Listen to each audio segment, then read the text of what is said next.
One thing about stand-up specials that make them so special per se is, the relatability towards the audience. The feeling of, oh yeah, I remember that. I've been through that. I think like that. But when it seems forced and you're only talking about maybe 2 to 3 topics the whole time, I think it might be time to be going back to the drawing board.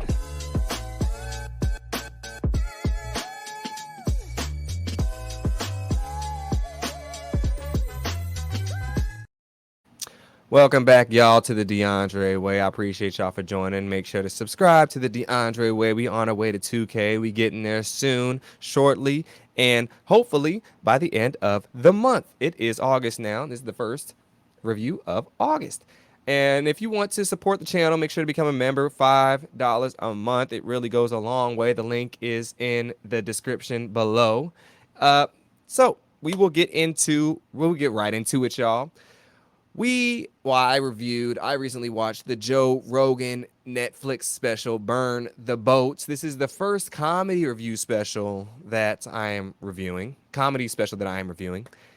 And one thing about comedy is you can't go in there looking to cancel people. In today's day and age, 2024, people want to cancel people. People want to find things that people say and use them against them, especially when it comes to comedy. And comics don't have the same leeway as they used to. They don't have the same propensity to tell the same jokes because of fear of cancellation. And a lot of them making money online through Instagram, Matt Rife, i.e., other endeavors online. And if they can't, they're sponsored by certain brands, they can't say certain things and muted, or else they will get canceled. But Joe Rogan, he's been in the game for a long time. I mean, he started off doing comedy. He moved to New York young doing comedy, and that's where he got his first start. So, and he's a dude. He has his own podcast. He's like the head honcho of podcasting. He was kind of one of the original guys who kind of got it going.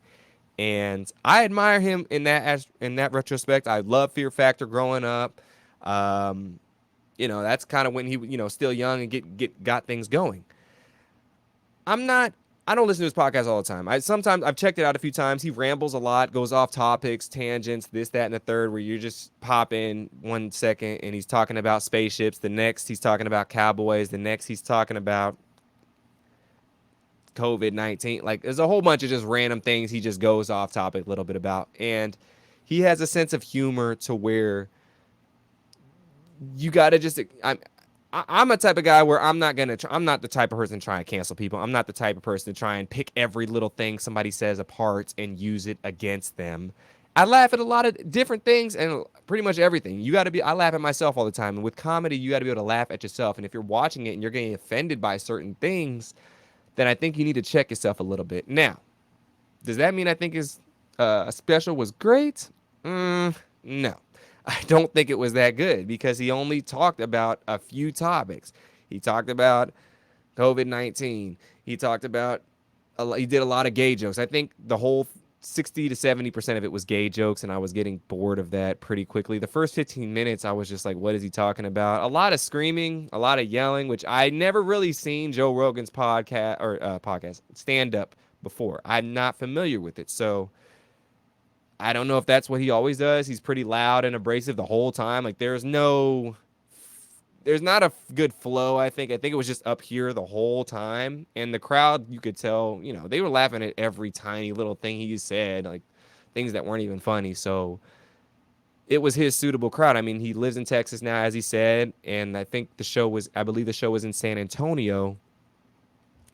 He's pretty political when it comes to a lot. I mean, that's the basis of a lot of his jokes. Is politics is at the end of the day, it becomes political. A lot of it. Few stories here and there, but it just lacked.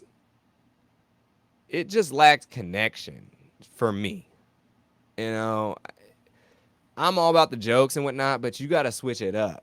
You got to make things relatable, and things just felt so just kind of agenda pushed towards. I don't disagree or agree with everything that he said, but in their jokes, like I laughed at some of the jokes. As time went on, they got funny, but then there was another lull at the end, and then it was just like, okay, like you stayed on the same gay joke topic for the last 15 minutes. Can we move on from it?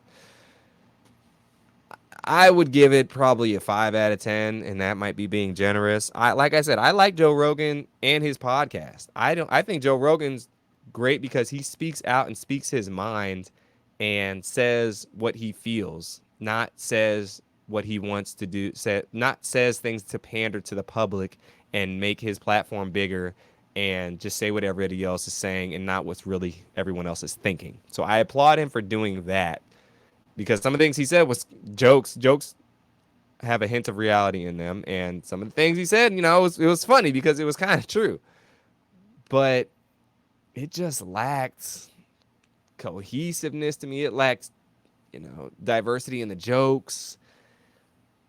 It was just too. It was kind of just like in your face, and like I felt like he was yelling at me through the TV screen and whatnot. Like I said, I have not watched Joe Rogan's old comedy specials. I know he's done a plethora of them throughout the years. Maybe I'll check the old ones out and see if this is his main kind of like shtick and whatnot. But it just didn't land with me. I mean, I was getting tired the first 15 minutes. I was like, man, I don't know if I can sit through this because it was just not there for me. Like I said, as it went on, the jokes got better and whatnot. But I don't know. I think Joe Rogan need to stick to the podcast and keep with that. But the thing is, he started with stand up, so I can't even say that because that's kind of what got him into the game per se. But you gotta switch it up. Like I don't know. I think he didn't put enough emphasis on. He was too anti woke. I think for me, like I'm not. Being too woke is not the greatest thing in the world, especially in 2024. I think it's trying to cancel people too much. He touched on that stuff and whatnot, but he just he went for the jugular for sure for certain topics and whatnot. I'm not gonna like spoil the jokes on here too much. You should watch them, but it was just too much. It was too many gay jokes. I'm sorry. Like it was fun. Some of them were funny, but I'm like, can we move on? Like, is that all we got in the tank, Coach? Is that all we got? Anywho, we are going to get into a article by the New York Times, who, I feel like New York Times is somewhat respectable and whatnot. But we'll look at the article real quick if I can pull it up. There we go. So in his stand-up special, Joe Rogan plays dumb. On his podcast, Rogan indulges in his own obsessions and eccentricities, but in Burn the Boats, his Netflix comedy special, contempt for the crowd is a theme. And so I'm not going to. One thing about these articles is I will read them. I'm going to look at them from a non-biased standpoint. These articles are biased per se, one way or another. Some people love Joe Rogan, think it was amazing, but some are going to bash him for every little thing. And if I find something that's trying to fit a narrative, then I will stop that real quick in these articles just to be transparent with y'all. So this is by Jason Zimmerman. In his comedy special, Burn the Boats, Joe Rogan pokes fun at the idea that he has any responsibility for the information he hosts on his podcast. On Saturday night, Joe Rogan started glitching. Minutes in his live comedy special, Burn the Boats, the movements of his mouth did not match what he was saying. Audio went in and out. Yes, it did. Certain phrases repeated, Max Headroom style. Someone as conspiracy-minded as Rogan might wonder, was this the payback for his criticism of vaccines and lockdowns? Is the mainstream media behind this? Aliens? More likely, just boring old technical difficulties. Live streaming remains a work in progress for Netflix. Yes, definitely does. The Tom Brady one was good, though. Following stand-up hours by Chris Rock and Cat Williams, Rogan became the third comic to try this experiment, putting out his first special in 6 years. You could see the logic of getting him to do it during the election season, but oddly, he didn't address the latest developments in the presidential campaign, which I was shocked about. So yes, Rogan, he's a conservative, I'm pretty sure, and I mean, obviously he didn't really touch on anything that went on during the election. If this was live, then if this happened after the Trump stuff, he didn't really touch on it too much, which I was surprised. I was waiting for it, but I think he just kept that stuff for his podcast because he didn't want to be repetitive. And I think if you watch this, if you were to enjoy this and really understand it, I think you have to watch his podcast daily or listen to it daily because maybe he touched more on the stuff there, and he kind of just went with these things that have been bothering him for a while, and kind of just a cumulative effect, and put jokes into them when it came to political things per se with certain jokes. But nah, he didn't talk. He kind of just skimmed, didn't really talk about the stuff with Trump and whatnot, which I was surprised about. But we'll continue. Rogan made more news last week on his podcast where he suggested the assassination on Donald Trump had been memory hold and that Kamala Harris could win. He also suggested that the reason President Biden sometimes seems more coherent is that he uses a body double. Part of the reason Rogan has built the most popular podcast in the world is that he promises to explore ideas that he says mainstream media ignores or downplays, which I appreciate. Was the moon landing faked? Are aliens landing in Roswell the reason we invented optics? Does wearing a mask make you seem like less of a man? Joe says on it. Yes, there's one question you don't hear investigated on his podcast. One relevant to success but taboo in certain precedents of the comedy world. Is Joe Rogan good at stand-up comedy? I didn't think so seeing this first one. That can be a dangerous one for some comics to touch on because Rogan has become a powerful gatekeeper. The owner of a club in Austin, Texas, and a host who drives viewers to specials and movies, Rogan tends to be talked about as a political or sports figure, a guru for bros, a symptom of a culture rampant with conspiracy, transphobia, and misinformation. But his current notoriety is all built on decades-long career of stand-up, which provides a contrast with his other media job. Whereas he performs patient thoughtfulness on his podcast, his stand-up is frantic, animated, full of unmodulated yelling. Yes, a little too much yelling. His eyes pop out of his face, reddens. Yes, that the whole time. Midway through Burn the Boats, a jagged line of perspiration forms in his tight yellow shirt, making him look like Charlie Brown on steroids. Even if it seems too hammy for a close-up, there's a cartoonish aspect to his persona that tells you not to take him seriously. Yes, don't take him seriously too much, but don't take too many comedians super serious on their stand-ups. People try and get them canceled nowadays. They're comics. Comics can't even do what they want to do anymore with people crying and moaning and groaning about it. And that's one thing I don't agree with is like, let the comics be comics. Learn to laugh at yourself. Learn to laugh at jokes. Learn to laugh at just things in general. Now, there's a time and place to take things seriously, but at the end of the day, if you're going to a comedy show or watching a comedy special, put your feelings in the closet somewhere. Take off that robe of cancellation. Take off the robe of cancellation and just learn to watch the show, y'all. Just learn to watch the show and laugh. And it's okay to laugh at yourself. Too many people can't laugh at themselves anymore. I think it's a Gen Z thing, but that's just me. Anywho, his jokes rely on the most well-worn of stand-up subjects. Pat downs at the airport, the comedy of old people having sex, describing a drug trip. Man, when it comes to sex, man, have you heard are different than women? The, yeah. The variation with Rogan is an additional sentence mocking the straw man of those who think his differences are purely cultural. His joke constructions are also familiar, the things you think but don't do, the words you can't say. He leans into stereotypes that have cracked up drunken crowds for generations. When he discovers from a genetic test that he has some African ancestry, you just know a joke about his penis size along the way. Yes. Yes. The penis jokes, the dick jokes. The white man's favorite jokes. Look, white people love telling jokes about dicks and whatnot. I mean, I believe Kevin Hart stated this in Tom Brady's roast. Is white people love joking about dicks, and Joe Rogan did this for a good 20 to 25 minutes. I was like, cool, it's funny, but can we get on with it? Like, dick jokes are fun, like, or whatever. Everyone does them, but it was tired. I was tired. I was very tired. It's just, can we move on? Like we've heard the dick jokes a million times, and I guess I was expecting a couple, but he went on for a good minute with these ones. His constructions are also familiar. The things you think. Okay, I already said that. In a possible effort to exploit the live aspect of the show, he tries crowd work, asking an audience member to speak up when they yell out something after he worries aloud about the influence of China. Then when they shout out Cobalt's mine, he appears oddly irritated. Congratulations, he sneers. You know a thing. That was kind of a weird part. I mean, take some lessons from Matt Rife with the crowd work. Matt Rife is the king of crowd work. I'll give him that. He knows how to work the crowd, so I think leave the crowd work to Matt.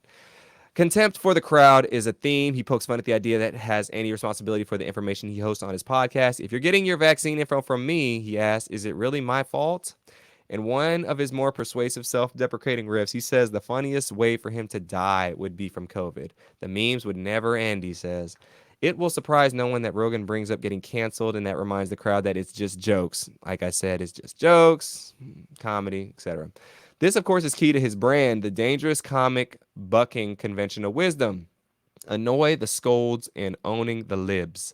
There are plenty in the show to get people mad. He says he believes Pizzagate. He compares gay men to mountain lions. I'm glad they exist, but I don't want to be surrounded by them. And says slurs for cheap laughs. Now, the Pizzagate was funny. I'll give him that. Pizzagate was funny, and some of the gay jokes, but it was just so long, y'all. It was just so long, and I think if he went kind of in a totally different direction than what people kind of are used to on a show, then it might have popped more. Talk about some real life stuff. I mean, he's lived a hell of a life. I mean, I knew he was going to talk about COVID some. I knew he was going to talk about the vaccines. Like some of the stuff was just like too on brands, and I get that's what his fans like about it per se when he's just going to bring up these things that they're thinking but nobody can say, especially in the mainstream media. But there's so many jokes that could have been said nowadays. I mean, the Olympics. There's plenty of things. He could have made a joke about, the the USA basketball team and Noah Lyles. There was a couple of jokes that could have been said about there. Not Gabby Douglas. Joke about Simone Biles taking back over her reign and crown and whatnot, and how people was going crazy over her not competing or withdrawing from the last Olympics. Obviously the presidential election. We talked about that, the attempted massacre or the attempted assassination. Um, yeah, I mean, I won't go through everything, but there's just a lot of more recent events that I think he could have touched on that he just didn't, which was interesting per se. We continue. Not only will nothing he say get him in real trouble, but it bonds him to his audience, who are told repeatedly that critics are humorless and the media is unfair, deceptive, and weird. Long before the Kamala Harris campaign embraced weird as an insult, Rogan used it. Perhaps more than any other, he doesn't set up his conspiracies with a web of connections. He does it by saying we live in weird times. While stand up here is cliche, his podcast is not. It's less dogmatic and more paradoxical than his fiercest critics allow. He can make the ugliest jokes about shooting homeless people in one episode with the comic Tom Segura, then have a serious discussion about stigma that this population faces with Alan Graham. Graham created a nonprofit organization in Austin with affordable housing and meals for people living on the street. On his podcast, Rogan can be deeply cynical about the media and the government, then staggeringly gullible, name a conspiracy. He also can have a long, interesting conversations if the subject is one of his preoccupations, drugs, mixed martial arts, like his recent talks about the Nazis' role in the creation of psychedelics with the author Norman Ohler.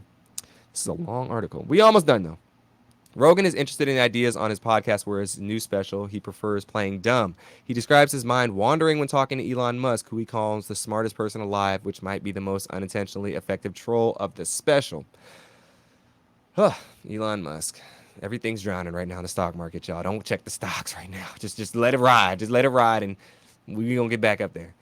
As a showcase for him as a comic, the live format did not benefit Rogan. He came off more assured in his earlier specials and even occasionally a little introspective. In his first one, Triggered, a title that now seems like a parody of a title for a special by him, he even gives voice to a critique that people have of him. I sense a lot of macho posturing, he says, articulating it. Then he agrees with them and describes how we all respond to what people like and veer away from what they don't.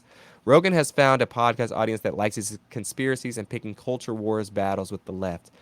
And he gives it to them, but he also indulges in his own obsessions and I can't even talk right now. Eccentricities that missing his own conventional comedy. You can sense him busily trying to serve an audience in his stand-up. Yes, I felt that this audience was catered to him. Like, oh, you love Joe Rogan? Go to this. Like, yes, of course you're not gonna get people who don't like him, but they was just audience was just pandering to everything, and it's just no critique on himself, not too many jokes on himself besides the dick jokes and whatnot. But it was just they were just feeding him energy that was just helping him laugh at his own jokes. That's what it felt like. I mean, every 2 seconds he just said it was just laughter out of nothing. And I thought that was just dumb. Some comics can have that effect. Like I said, I have not watched his old specials, but this just felt like pandering to the highest degree to me from the audience as well. We continue. That missing his own conventional. You can see, he's giving the people what has already worked, and he's hustling doing it. But comedy is trickier than politics. Audience want more than what they want. Sounds like nonsense, I know, but we live in weird times. Yes. So that's the end of the article. Decently written, good written article by Jason Zielman. Uh, yes, comedy is one of the hardest things to do. To make people laugh by standing up there and giving stories is a hard. It's a talent. I've done it once. I've done it a couple times. It's not easy. You got to relate as well as tell your own specific story in a unique way that gets people to really think, but also just laugh out loud at obscure things that they normally would have to be quiet about. They can get that out at comedy shows. That's why they're refreshing to go to. They have you think as well. That's why Chappelle is revered as one of the best comics ever, because there's a moral to all his jokes. He just funny ass jokes, but there's always a moral at the end of it, which gives you different emotions throughout it. Rogan's really didn't give me that. It made me so a few things make you think a little bit, with his conspiracies, but overall, I wasn't the biggest fan of this special. Maybe I'll check out some of the old ones to see kind of, if I'm missing something on my end, if I'm not catching the jokes or if I'm not catching the rhythm, or if that's just his usual stick. But it was just, for me, it was just loud.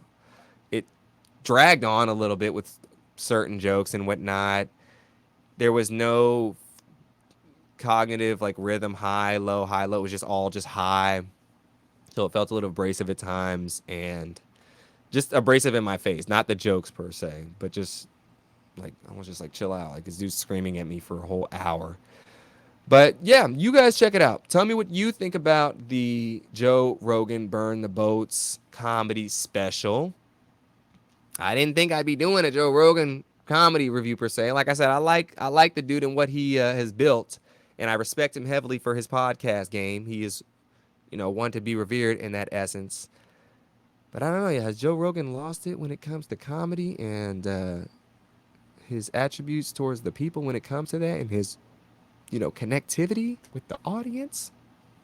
Maybe. I don't know. I don't know because I ain't seen none of his old comics. But if you've seen an old Joe Rogan comedy special, let me know which one I should check out. And maybe I'll have a different perspective on his, I guess, sense of humor. And, well, I understand his sense of humor, but his angles. His angles. Maybe it's just not my type of comedy.